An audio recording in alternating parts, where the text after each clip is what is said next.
Hello guys, it's another wonderful day. Samahan nyo na naman akong maglakad-lakad at magtanaw-tanaw sa magandang tanawin katulad nito. Another gala mode na naman today for your Kuya Hill. Nandito ako sa may Katara at umakyat ako dyan sa may bandang bundok or hillside na meron silang ginawang artificial river. Kala mo talaga para siyang tunay. Ang galing ng pagkakagawa. Ang galing talaga ng nag-design nito. Dito sa Qatar, wala pong ilog. Kaya gumagawa sila ng mga artificial na katulad ito para dagdag attraction sa ginawa ng beautification dito sa may Katara. Alright. At medyo na boring na naman ng inyong Kuya Hill. At yan, gala-gala na naman tayo, gala mode. At dito ako pinagpad sa may Katara. And nakapunta na rin ako dito dati pa. At na-vlog ko na rin yata ito doon sa luma kong cellphone. And syempre, after a year, bisitahin uli natin to. Baka may mga pagbabago. But it seems na ganun pa rin. Pero at least artificial man siya, pero na-maintain siya at napapanatili pa rin nilang maganda sa paningin ng mga visitors katulad ko. Kapag na-boring ka or gusto mo mag-relax, isa ito sa mga spot na pwede mong puntahan para mag-unwind at malibang. Kita mo naman, para kang nasa probinsya rin ng probinsya na marami kang makikitang anyong tubig katulad ng lawa, ilog at dagat.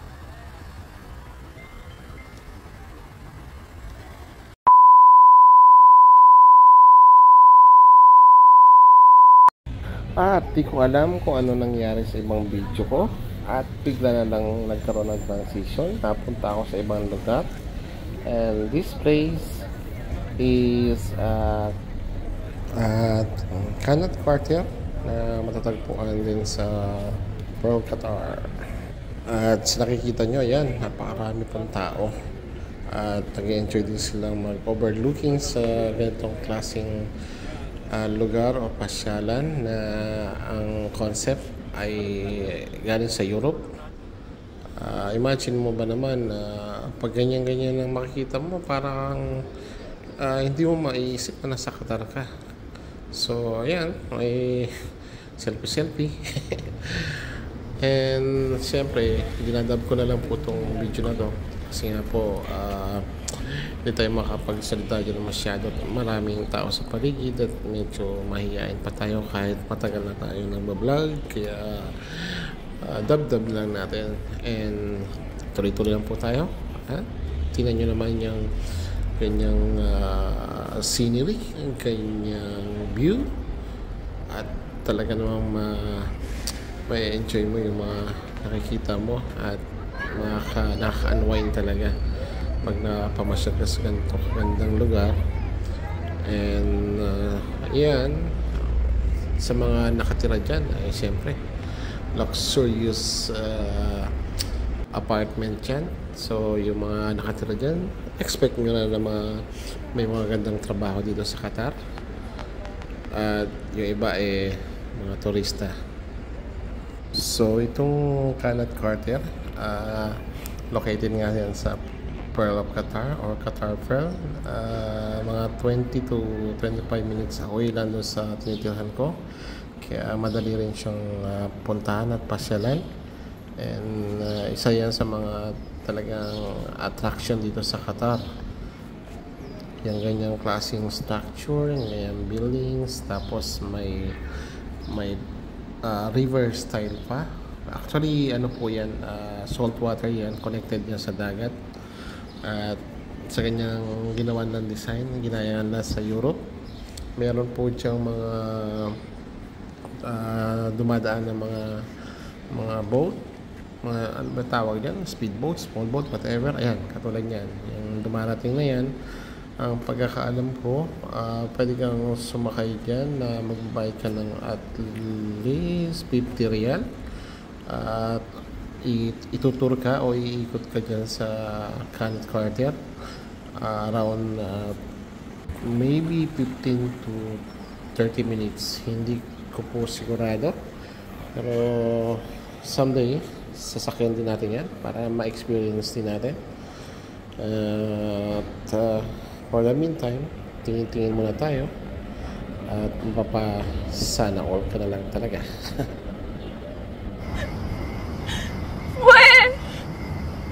Hindi ko! So, yan. Tuloy-tuloy lang po namin ang pagdadab, ang pag-comment sa mga nakikita mo, and tuloy-tuloy lang sa paglalakad, pag-i-enjoy sa mga views, mga nakikita mo, at mamangha sa mga structure na ginagawa dito sa Qatar. At pasalamat din tayo kasi nga nakikita natin yung mga ganyang progress, mga improvement dito sa Qatar na dati puro disyerto lang, pero since na napakarami nilang budget para sa mga beautification, para sa mga improvement at sa mga dinadagdag nilang project na for continuous progress. Siyempre, pag mayamang bansa, maraming project, at dahil dyan maraming nabibigyan ng trabaho katulad ko at katulad ng mga ibang nationality, and yan, katulad niya nagkaroon ng chance na ma-enjoy ang pag-chill-chill dyan sa ibabaw ng bola. Parang tayo chill-chill din lang sa mga nakikita. At napakarami pong isda rito. Bawal po kasi mag-fishing, kaya lumalaki yung mga isda. Bawal hulihin yan. Kaya kahit saan ka pumesyo, may makikita kang malaking isda. Ang sarap mo sana nga dyan mga will o mamengwit, kaso nga lang po bawal. Ay nako, nakatira lang ako dyan. Kahit nandun ako sa 3rd floor o 4th floor, hahagis ko lang yung kawil, mahuhuli ko yan. Kaso nga lang po, hindi tayo dyan nakatira. At yung mga nakatira dyan, kaliwali lang yan. Dagdag yan sa mga attraction o libangan ng kanilang mga mata. At yan, napagod na po ang inyong Kuya Hil. Napaupo na sa isang tabi. At selfie na uli. At mainggit para doon sa isang pamilya na picture taking. Joke lang. At yan, imbis na mainggit, tuloy na lang po natin yung paglalakad-lakad, pumamasyal. Maya-maya, uwi na rin po tayo kasi maglolobat na ang cellphone ko ng ganyang oras. So, yan. Hanggang dito lang po siguro yung dubbing ko. Salamat po sa mga nanood. See you na lang po on my next videos. Salamat po ulit. And please, don't forget to like, share, and subscribe to sa mga hindi pa nakasubscribe sa channel ni Kuya Hil. Hanggang sa muli. Bye-bye po. Salamat. Clap. Yeah.